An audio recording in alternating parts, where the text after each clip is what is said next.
Welcome to Marquee Backstage All Access. I'm your host, Julie Milam.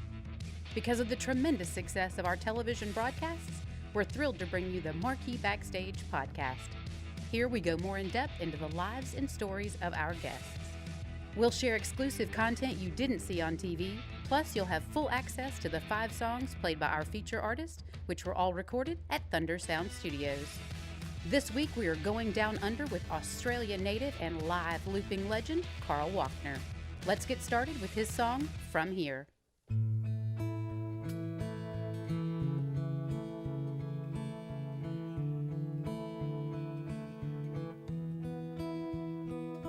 It's barely started, you've already won my heart.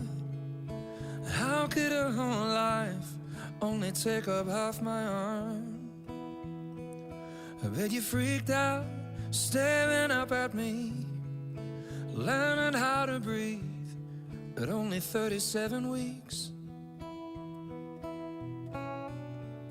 Frozen in time, could you just let this moment be mine?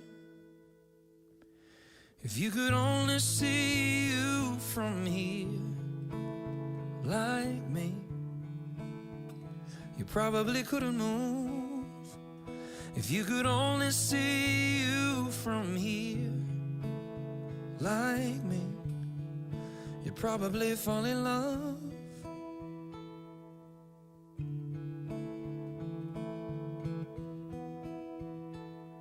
Where the years went, I'll never really know. The part of me I can't control, it's the part that won't let go. Your attention has turned to someone new, and I just wanna say I never believed I'd be sharing this second. To me you're perfection, yeah. Frozen inside, could you just let this moment be mine? If you could only see you from here, like me, you probably couldn't move. If you could only see you from here, like me, you'd probably fall in love.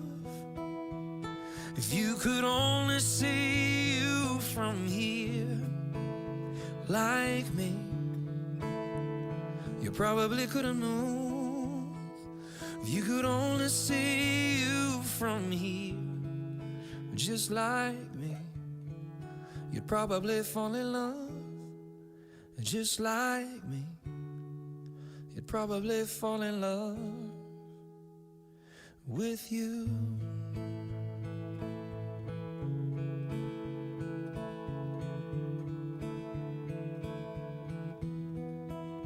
Hey, hey, hey, hey, hey, hey, you'd probably fall in love. Hey, hey, hey, hey, hey, you'd probably fall in love with you. He's going to go way back to elementary school to be exact. Here is Carl Wockner describing how his love of music began. So when did you decide to change from being a pure listener to creating your own music?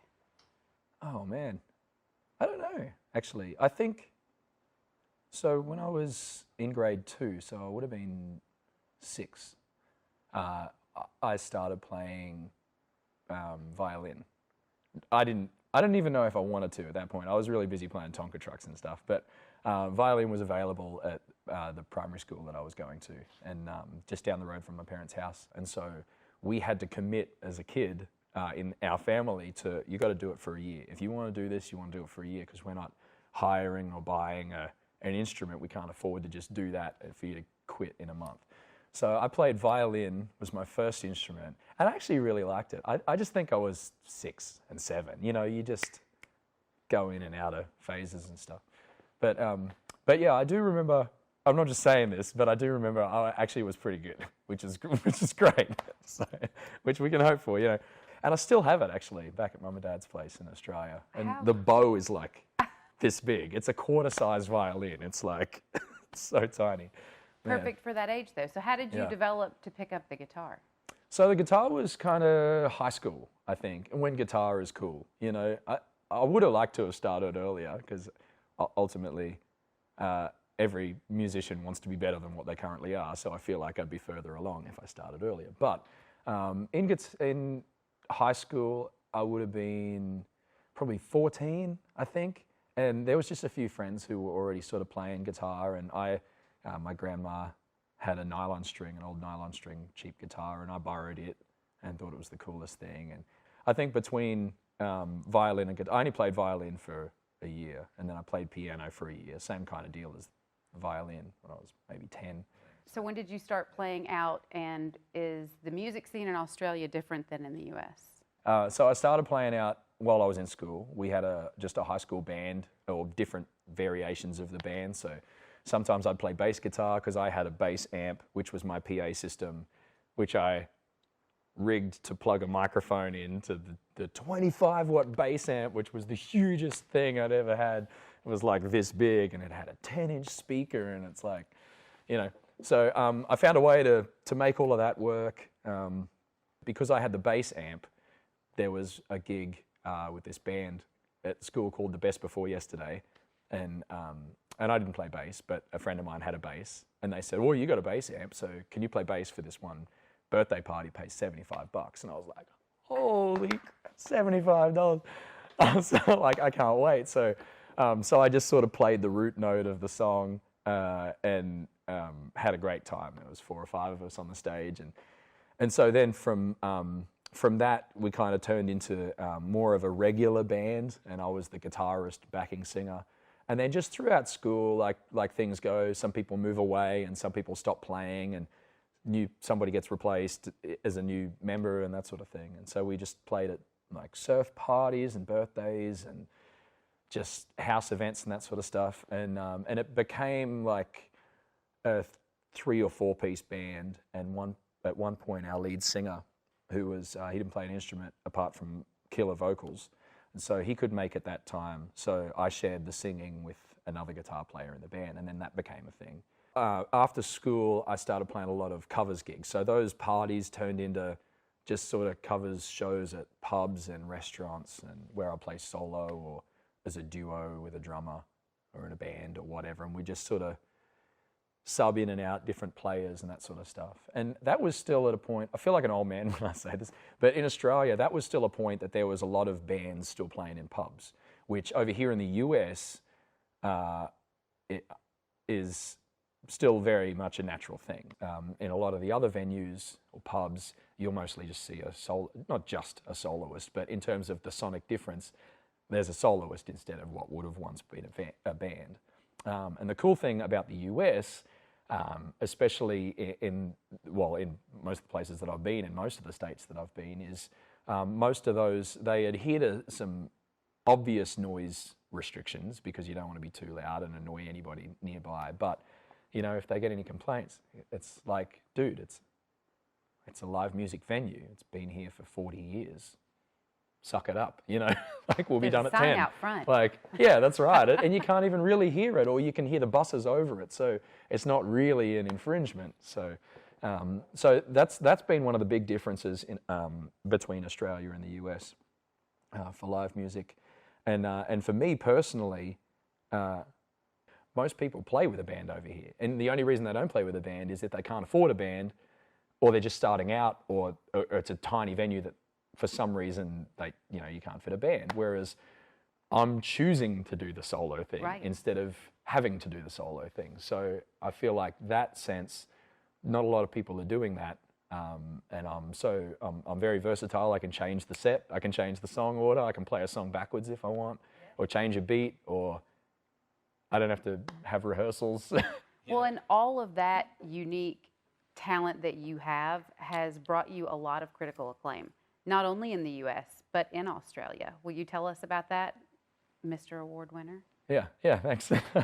Yeah, so with that, I've had to focus a lot more inward on songwriting to make sure I'm not hiding behind a trick, you know, because that's what a lot of people see it as. And in fact, live looping, for anybody who doesn't know, is where you recreate the sounds live on stage. So you'll record noises that you make on the guitar, tones, whatever, that you make on the guitar, or beatbox, or make little, hey, you know, little trills. You'll record all of that stuff and it'll play back in real time live. So at some of my shows, if I'm playing, which become more of a rehearsal for me, like little covers shows and stuff that I play locally, if people come in and see me at a show and weren't expecting to see me, they'll sometimes assume that I'm just playing along to backing tracks, which ultimately I've learned to take as a compliment, because it means that it sounds like it's a legitimate thing. You know, it's not just a conglomerate of random sounds. But the cool thing with that is I'm trying not to hide behind the trick. I'm trying to have a good quality song, make sure the song can stand on its own without having to do that. So I'll still play a lot of just eyes closed, strum, belt out some vocals on just a raw acoustic song. And I feel like that's something that no matter what happens ever in the future of music, that's something that can never be taken away. Like, that's something that's so ridiculously raw, and the desire to get more sound and bigger sound and, you know, coordinate with samples and all that sort of stuff live will always be there, you know, to get bigger and louder and better and all that sort of stuff. But I feel like, as well as that, if you can bring a song back to just a piano and vocals, or a guitar and vocals, or just vocals, you know, and if the song can stand the test of that, then you got something pretty special. So that's what I try and focus on first, and then I'll try and get creative with it after. Yeah.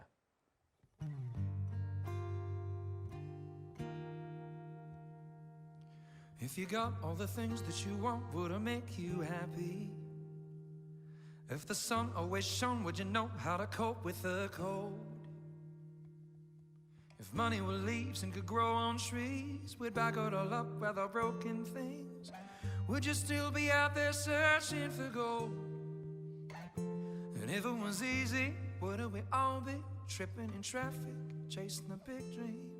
'Cause all the coming nightmares keeps it real. And I never imagined a world with no passion, nothing to feed our soul.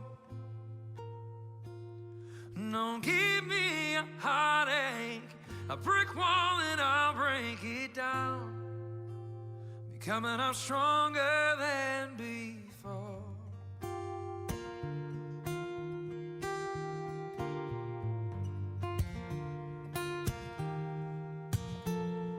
Yeah, why do we cry when somebody finally moves on? If the heart never lost, would you know how to love it all? When thunder and lightning are over me, I'll be keeping the count just until it leaves, bringing out the bar games till it's gone. And if it was easy, wouldn't we all be tripping in traffic, chasing the big dream? 'Cause all the coming nightmares keeps it real. And I never imagined a world with no passion, nothing to feed our soul. Don't give me a heartache, a brick wall, and I'll break it down, and I'll be coming up stronger than before.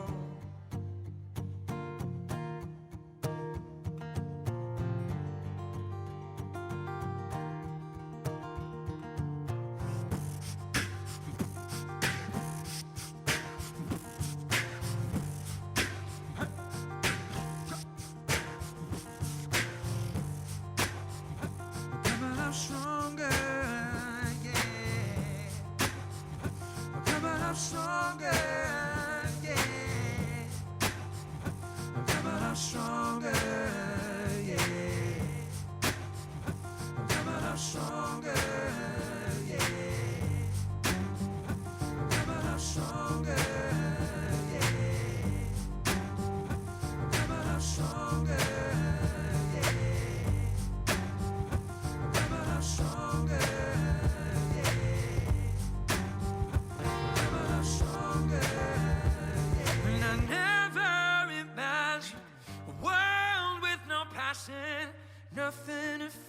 my soul.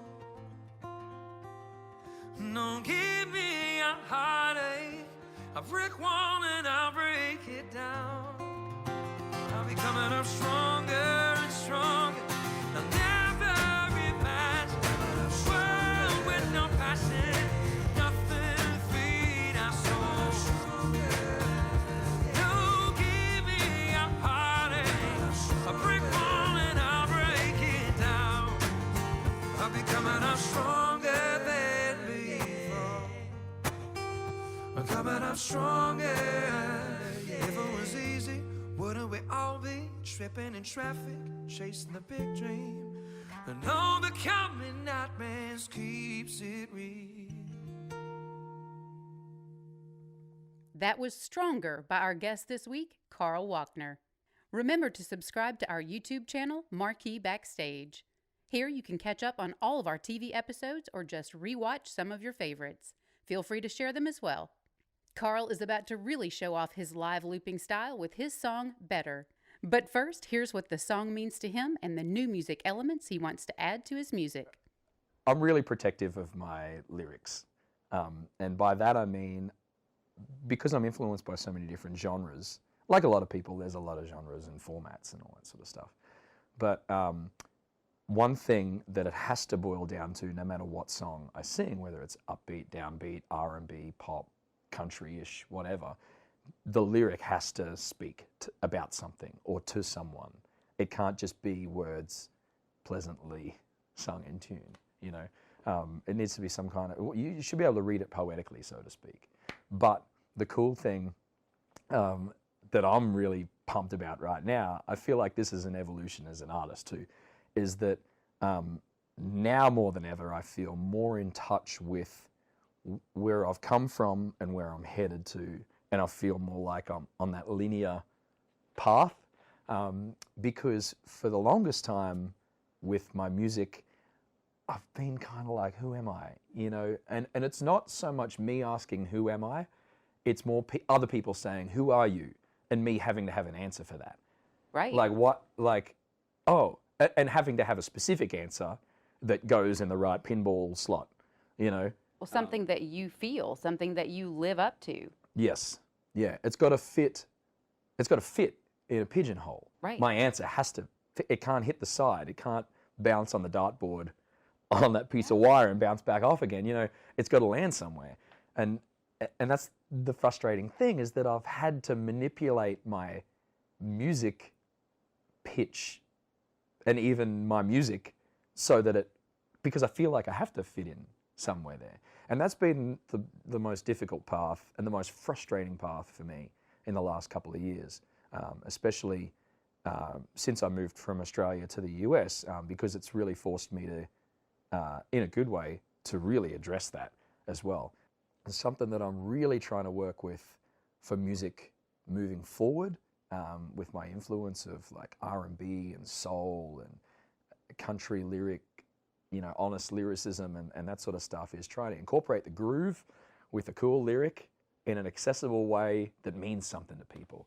And so it has to move. And with a beat, for example, like just a boom, boom, you know, there's got to be some kind of element that shifts a little. And you might notice if two drummers play the same beat, one of them plays it and you go, oh yeah, that's the beat. And then another drummer will play it and you go, oh. Yeah. You just, something about it just pulls you a little. And what they do is, if you line up every single beat, like the kick drum, the snare drum, and the hi-hat or a cymbal or something, and it's boom, boom. You could line up every single one of those hits Right. in a grid, right, on a square grid. The reason that something moves a little is one of those hits is a little off center, and it's off the right way. If it's off on the wrong way, then it has the inverse effect. It just sucks the groove out of the thing. But if it's done the right way, then it becomes this push and pull, this uncomfortable, like, I don't know what's going on here, but why is that snare drum hitting just before when it's supposed to hit, you know, or something, and it's just like, and it's uncomfortable, but it's extremely pleasurable. I love when it's deliberate. It's like a that. connection. Yeah. Yeah. It makes people, it's like, you know, when you're driving along and you've got music playing vaguely in the car and then there's silence. You're like, Wait, what happened? what happened there? Like, Then you're uncomfortable. It's uncomfortable. It's that you're all of a sudden, you paid no attention. You were paying no attention to what was going on, but all of a sudden there's something different and you're like, what's that? That's what I feel like that gives. You just seem to hone in a little more on it. So yeah, so that's what I'm trying to do with my newer stuff, is bridge the older stuff. I feel like I found my path, and I'm really trying to walk on a fence of pop production with sampled beats, with acoustic, real hits and noises. So part of the beat that I'll have in some of my newer songs is me going, you know, as that's actually a snare hit, or there's a noise, Yeah. or there's a little tap I'll do on my acoustic guitar, or there's a little Velcro thing that I have on my guitar that I'll rip, Yeah. you know, and we'll sample that and we'll add that to the beat of the song. And there's my last single I put out, Better, there's actual kazoo in it because... Well, I was about to ask about Better. Yeah. I want everybody to listen to your music. Tell us what makes Better better. To me, okay, so Better is almost singing about all of this stuff I'm just talking about. It's been something that's been kind of burning inside of me, and it's directly related to that lyric, but you can interpret it however you wish. But it's essentially inhaling some good stuff, exhaling the stuff that's wasting your energy and time. There's some things you can't control, and that's totally fine. But there's a lot more things that you can control if you really think about it. You really can control a few things, or you can focus on things that deserve your energy or deserve your attention, you know, or don't deserve your attention or energy. And so that's something that's been really resonating close to me. And it's basically saying, yeah, I'm tired of singing songs that I don't really feel.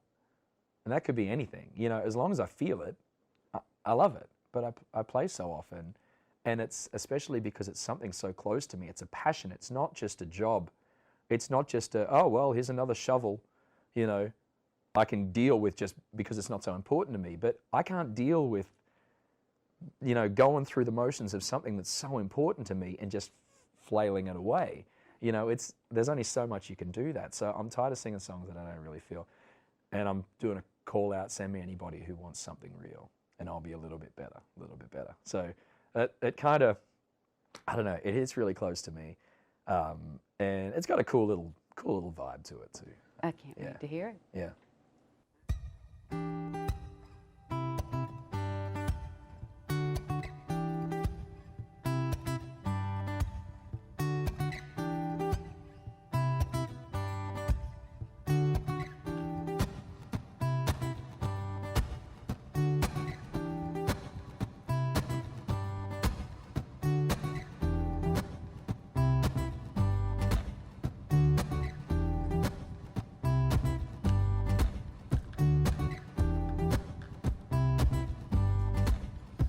Everybody needs a little staying up late, finding a way to solve that riddle.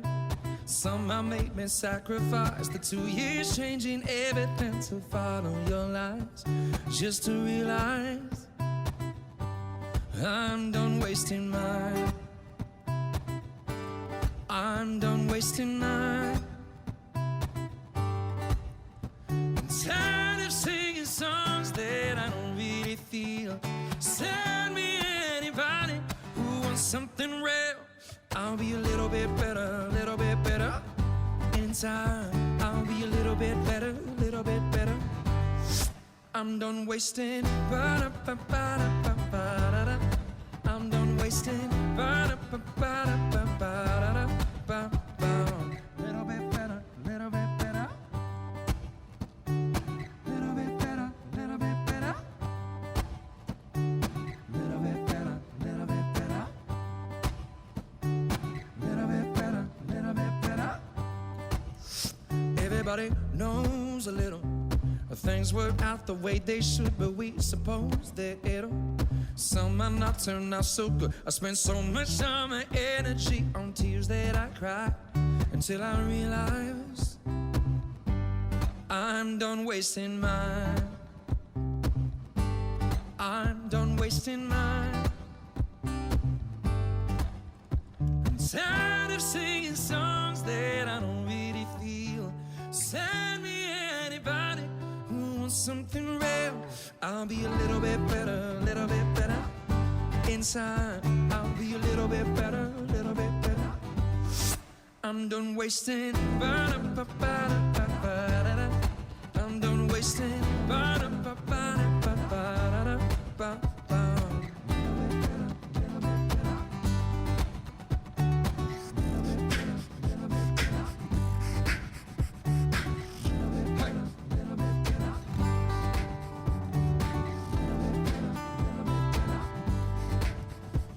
Tired of singing songs that I don't really feel.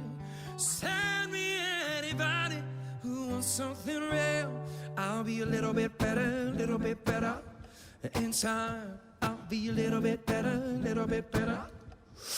I'm done wasting. I'm done wasting. I'm done wasting. I'm done wasting my.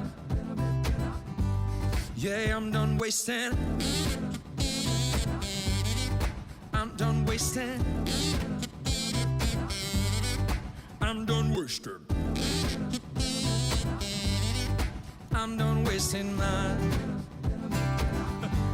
Yeah, I'm done wasting mine.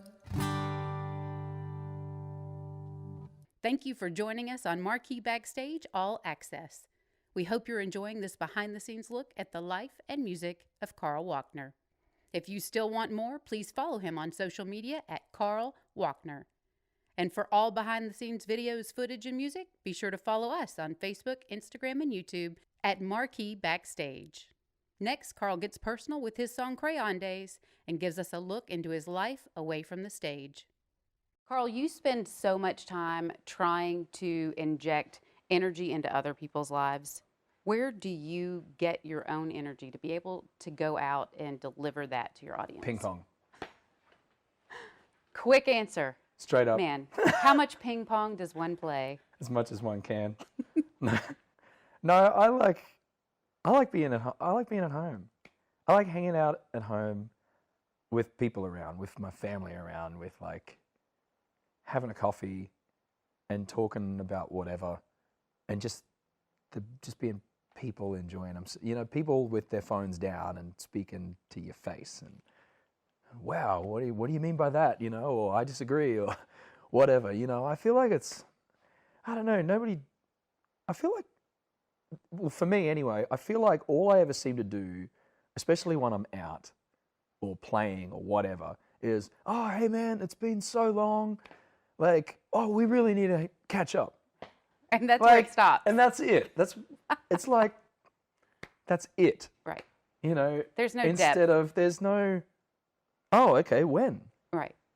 Hey, tomorrow. Like, next step. Even if you book it and cancel, like, that would still be a million times better. You know, but, yeah, that's really important to me. And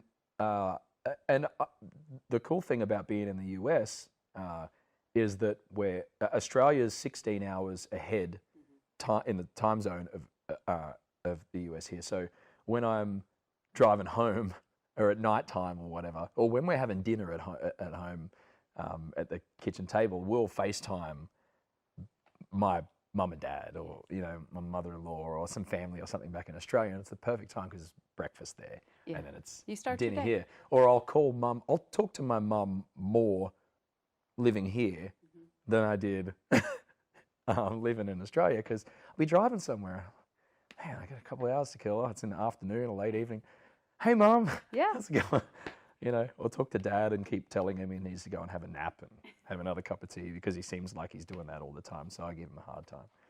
But yeah, to refresh, I just enjoy hanging out with my wife and kids and just like mowing the lawn, or them riding their bikes, or fighting with each other. There's no outside stimuli, just people being people, and you know, and that's why, and I really like, the thing I like about ping pong, brings us back to ping pong. So we got a ping pong table, and I like playing when we can, but things like ping pong or just pool or anything really, you start playing and then you get into a conversation about something. And it generally becomes, for me anyway, it becomes some kind of real deep conversation that you know. Because you're focused. I mean, you're intentionally focused on playing and connecting and winning. Yeah. And then you open up. Yeah. And you start to really share some things that matter. Yeah. Yeah, it becomes something that you just offhandedly start talking about. Oh, my deepest, darkest fears of playing ping pong. And so I really love that about people. And I love offloading thoughts onto people who are ready to offload some of their own, you know. And I feel like it's definitely a give or take. And there's a lot of people out there who might become that person in their friendship group of, oh, I'm just the one that people tells all their things to make them feel better, you know, and I'm just the one that listens, which is great. But I feel like it's really selfish if other people to just offload their own stuff without taking on board something. So I like to, sometimes I'll catch myself being in a frustrated state and just go, I'm annoyed, you know, and not listening. But usually it's very much a two-way street, and I love taking on board somebody's issues because honestly, there's people are all the same, you know. Like I feel like no matter where you come from, people always get stressed or frustrated about something personal or whatever, and generally it's relatable in almost any circumstance. So, you know, if you can be not necessarily me too, but I kind of get where you're coming from because, you know, and you get this back and forth, is very, very stress relieving, you know. It is. There's a human connection where you say, you know what, I can completely relate with that. And maybe it's the perception of the way someone wants to approach a situation. And then when you connect with them, you can say, hey, you know what, I've had this similar experience, but this is the way I dealt with it. Yeah. And it really was life-changing, or it really had a bigger impact. Yep. So your energy comes to you really from the people that you care deeply about. Yep. People that know you, know your love of ping pong, know your love of lasagna. Yes. The things that are ultimate Carl Wockner. Oh, man, I love lasagna. I'm so good at eating it too. Are you? I'm one of the best that I know of. Actually, my daughter's better than me at eating lasagna. She is better than anybody I've ever seen. She's 6, and she will eat a whole dinner plate. Like, you know when you make like a lasagna, it's like this big. Like, I'm not even exaggerating. If you let her, this is the thing. If you let her, she'll eat half of that whole thing. She's 6. She just wants to impress Dad. I don't even think Dad even comes into the equation. I think she just loves I like lasagna, and she put the lasagna in her mouth. Like, that's as far as it gets, you know. And man, homemade lasagna. Oh. My wife makes the best veggie lasagna I've ever had. Best lasagna I've ever had. And it shows you what you're like when you're at home being Dad. Yep. Ping pong extraordinaire. Lasagna lover. Just being a human being, you know. I feel like if you don't love your life, you need to change something about it. You don't have to love every aspect of it. In fact, you probably shouldn't love every aspect of it because you'd be kind of weird if you did, some kind of up yourself or something. But I feel like you should be totally okay with your life. You only get one. You know, if there's bits that you don't want in it and you can change, you should change them. Being from Australia, being a musician, you know, in these kind of industries, you get so many people that say, oh, I wish I could stop eating meat, or I wish I could become a musician or keep being a musician, or I wish I could move countries, or you totally can do that. Like, it's the fear that drives you to do that. You know, it's not the fear that should hold you back. It's the fear that you're like, oh man, what's going to happen? You know, that's the thing, like, oh, we'll never know until we find out. Like, we just get in there and do it. I mean, what's the worst that could happen? You have to pay for some flights on a credit card that you pay off over the next few years. It's like, big deal. You make it happen. Like, the kids can come with and they'll be interested and see that, you know, you can follow through passions instead of just acknowledge them and say bye. Make it happen. Yeah, I feel like you can just make it happen and it's not all or nothing. It's just the next day. What am I going to do tomorrow? Each day is its own. Yep. And I love the way you own it. Yep. pick a day and make every day just a little bit better.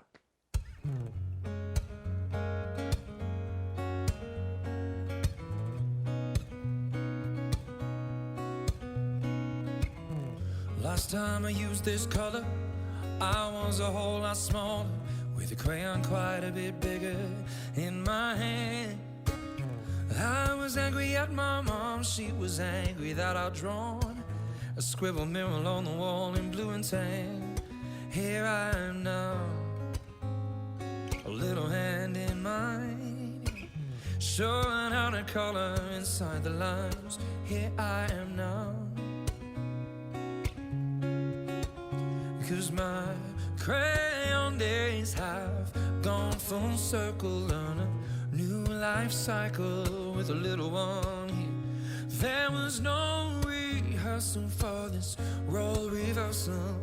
I'm loving every color of this moment here. Welcome back, crayon days.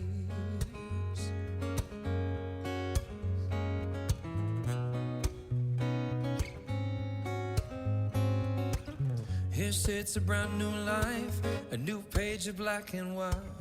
Every color under the sky is there for them. I wanna be the best dad I can and give them a chance to draw their plan. So mistakes and understand that's how life is. Here I am now, a little hand in mine, showing how to color inside the lines. Here I am now, 'cause my crayon days have gone full circle on a new life cycle with a little one. There was no rehearsal for this role reversal. I'm loving every color of this moment here. Welcome back, welcome back, welcome back, welcome back, crayon days.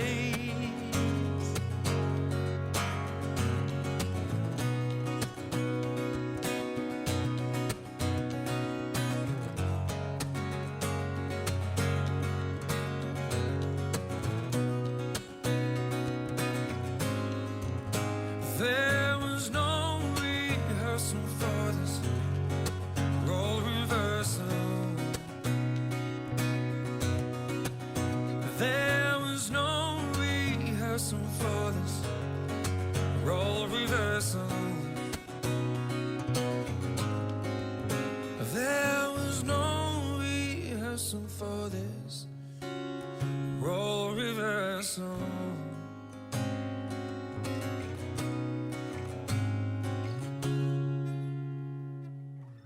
We'd like to thank Thunder Sound Studios for letting us film our show from their fully equipped analog and digital recording studio complex in Franklin, Kentucky. For more information about Thunder Sound, please visit thundersound.com.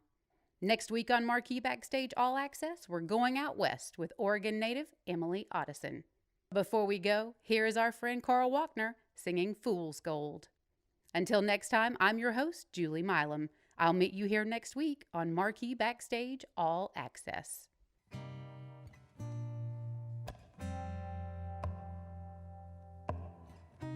Walked into a honeymoon. You were sweet like honey too. Every single thought of you was true. Something wasn't right with this intentional perfectionist. It was never effortless for you. You're the pretender, the thief in the night. You took all of my love in the ultimate heist. I gave you my diamonds, I gave you my gold, I gave you my treasure chest before I was even sold. You left me in stitches and took all of my riches, so vicious and bold.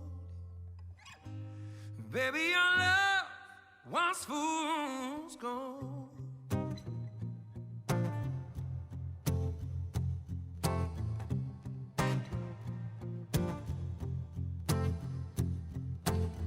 Your reflection was beautiful, something wasn't usual. Don't you know with hate and glitters it's made of gold, yeah. And every time I think of it, you're always counterfeit. I always wonder why your kiss was cold. You're the pretender, the thief in the night. You took all of my love in the ultimate heist. I gave you my time, yes. I gave you my girl. I gave you my treasure chest before I was even sold. You left me in stitches and took all of my riches, so vicious and bold. Baby, your love was fool's gold.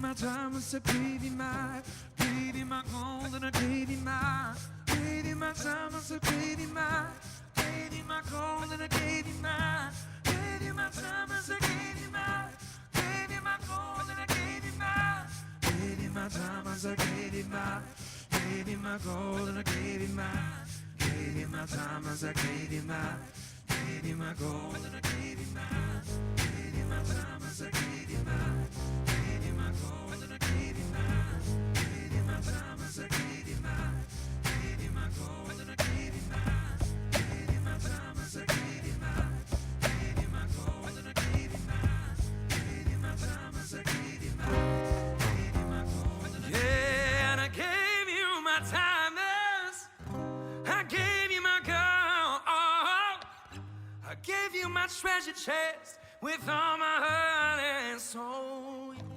You left me in stitches and took all of my riches, so vicious and bold. Baby, your love was fool's gold.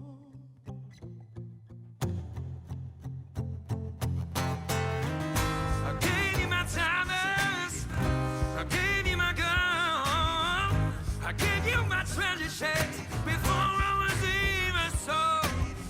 You left me in stitches and took all of my riches, so vicious and bold. Baby, your love is fool's gold. Baby, your fool's gold, fool's gold. Baby, your love was fool's gold, fool's gold, fool's gold. Baby, your love was fool's gold, fool's gold, fool's gold. Baby, your love was fool's gold, fool's gold, fool's gold. Baby, your love was fool's gold.